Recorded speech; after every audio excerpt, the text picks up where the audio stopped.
Hi friends, please welcome to the part 5 of this video series. We are covering the AWS Solution Architect Real Exam questions. The chances of these questions coming in the exam is very high. So you may get similar questions or same questions in the exam.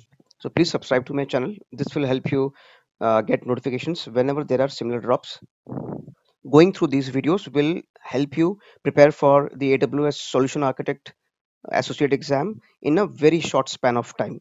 So this is very important because you all want to get certified in a short span of time, and this will help you clear the concepts. Now what do we cover in these sessions? We cover detailed explanations of each and every question. We identify the problem statements, then we look at options and we cover the concepts for each and every option. Decoding the option to arrive at the right answer is the key for clearing the certification exams. Now let's jump to the questions. Before we go through the questions, I would like to highlight, if you want to understand questions 1 through 30, please visit my previous videos around the same topic. It has 4 parts which will cover questions 1 to 30. Let's start with question number 31. So please pause the video here if you want to read the question carefully.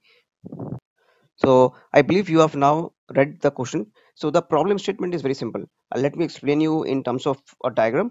So you have thousands of S3 buckets.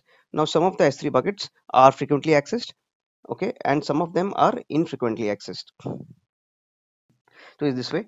So some of them are frequently accessed, some are non-frequently accessed, okay.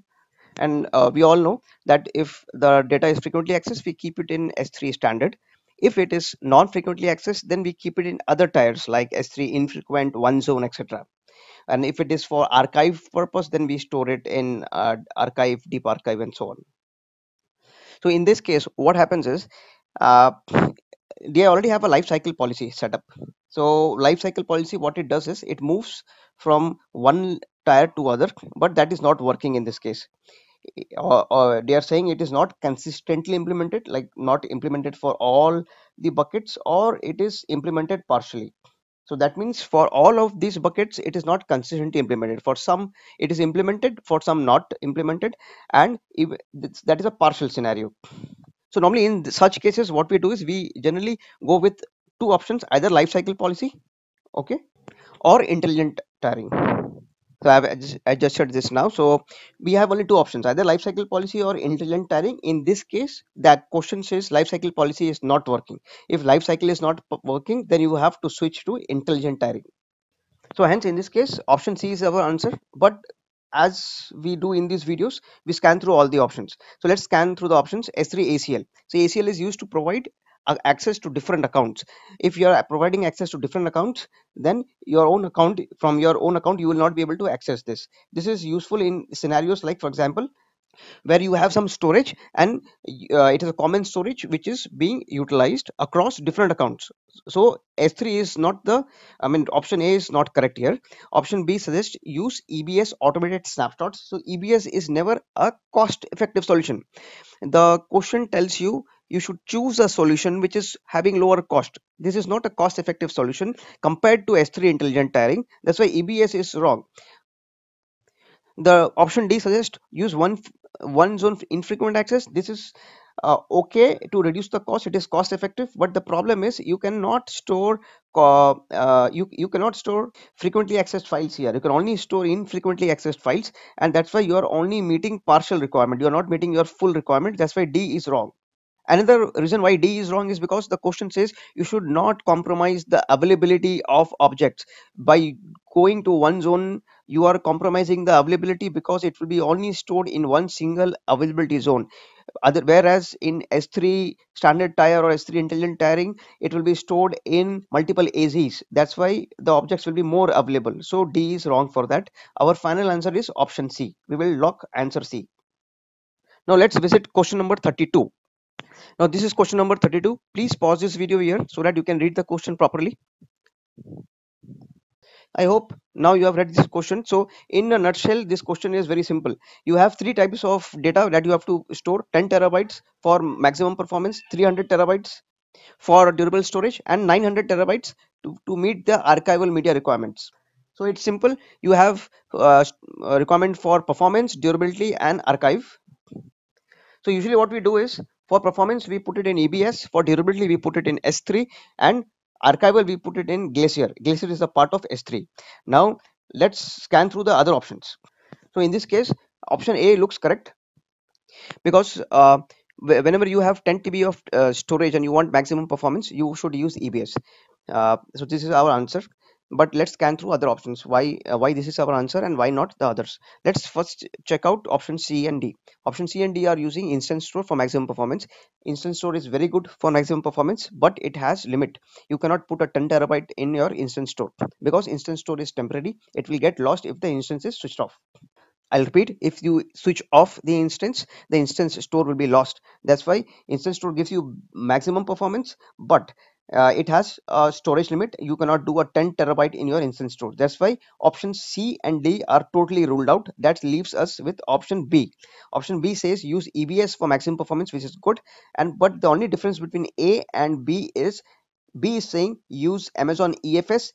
S3 is a more durable solution than EFS. S3 has durability of 99.9 times 9. There is no other service which can compare in durability with S3. So we will lock our answer. A is our final answer. Let's move to the next question. Guys, this is our next question. Please pause this video here so that you can read it properly. This is a long question. So if you have read the question in a nutshell, this is the question. What's happening is you have a user, you have ALB in between, and it is routing into multiple EC2 instances, which is spread in a auto scaling group. ASG means auto scaling group, and this is connected. The application is connected to a database which is on RDS. When you try to read, when the application is reading the data, it is becoming slow. The beta testing, it shows that EC2, that is the utilization is fine. If you see here, it says the CPU utilization thresholds are not crossed for EC2 instances. That means there is nothing wrong with the EC2 instances. There is nothing wrong with the EC2 instances here. So what you have to do is either something is messed up on the ALB side or on the RDS side. Remember, you're trying to read the data. Whenever you see that you're trying to read the data, you should always think about read replicas. So this is the mantra. Whenever you are reading the data and it is slow, always try to split the database and put. There are two kind of solution you can do. Either if it is a consistent read, you can use cache, or you can use read replica. Let's see the options.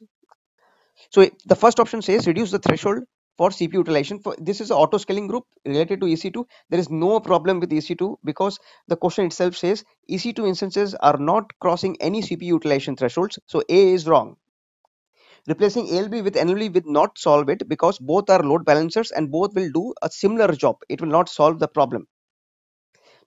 Here the answer should be answer C, because we are creating read replicas for the RDS instances and we are directing the read traffic to the replica.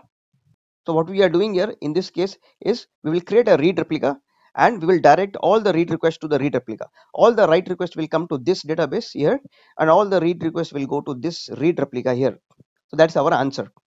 But we should still look at option D. Option D suggests multi-AZ support. You always remember multi-AZ support for RDS is used as a disaster recovery solution. So this is what happens in multi-AZ. You will have a database which is a multi-AZ database available, and everything is working fine, but all the data is being read from RDS, this database. This database is just a standby, and this is getting replicated every few hours or few minutes. It is getting replicated. So this is getting synced. This database is getting synced with this database every time. Now what happens? Disaster strikes, RDS goes off. So this happens, your primary RDS goes off, but your multi-AZ RDS is on. So during disaster, this the application, the EC2 instances will get routed to this RDS database. But this solution cannot be used to solve this problem. This problem is for reading the data. So during in the multi-AZ support, you cannot route the request for read to that multi-AZ database. It is a disaster recovery solution. So D is definitely wrong. C is our final answer. We will lock this. C is our final answer. Let's move to the next question, question number 34. Please pause the video here so that you can read the question carefully. So I hope by now you have read this question. So this is a question where you have to choose which type of EC2 instance you have to use from a billing perspective, and you want to use the most cost effective solution. So here what happens is you already have the workloads which is running every night, and it is a critical workload. These are two keywords, and they finish by the start of the business. So there is a definite schedule available. If you have a definite schedule available and you know that it's a critical workload, then what can be the instance type options? The first option says spot fleet. We Spot fleet is a collection of spot instances. So what are spot instances? First we have to understand that spot instances, what happens is, suppose you are just running a development kind of workload where you are fine if there is an interruption. You want to utilize do it as cheaply as possible because you don't have money. So you wait on bid for an instance at the cheapest cost. You get the bid, you get that instance allocated to you. But what happens is, probably after an hour of usage, somebody else bids higher than you and that instance is taken away from you. Then you have to bid it again. So if you can afford that interruption, in this case you cannot afford because it is a critical workload, you cannot afford that interruption. That is point number one. And otherwise spot instances very cheap, almost 90% cheaper than on demand instances. But you cannot afford right now because it's a critical workload. You never put a critical workload on spot instances, and spot fleet is a group of spot instances. So both the options are wrong in this case. Reserve instances are cheaper because you will lock these instances and you will get a good rate for, if you sign up for 3 years, there is a 3 years locking period. But you know that every night these instances will be running and these jobs will be running on these instances. So reserve instance is the better way and the most cost effective way than on demand. On demand you can use, but it will not give you cost benefits. Reserve instance, and specifically scheduled reserve instances, will give you more cost benefit. Hence option C is the right answer. Please subscribe my videos. This will help you get notifications whenever I do these drops. And if you want to clear this certification in a very small stipulated period of time, please go through my videos again and again to clear your concepts and understand the technique to scan the options, decode the options, and identify the right option out of these. This one was a short one. This brings us towards the end of part 5. Please tune in for more videos around this topic.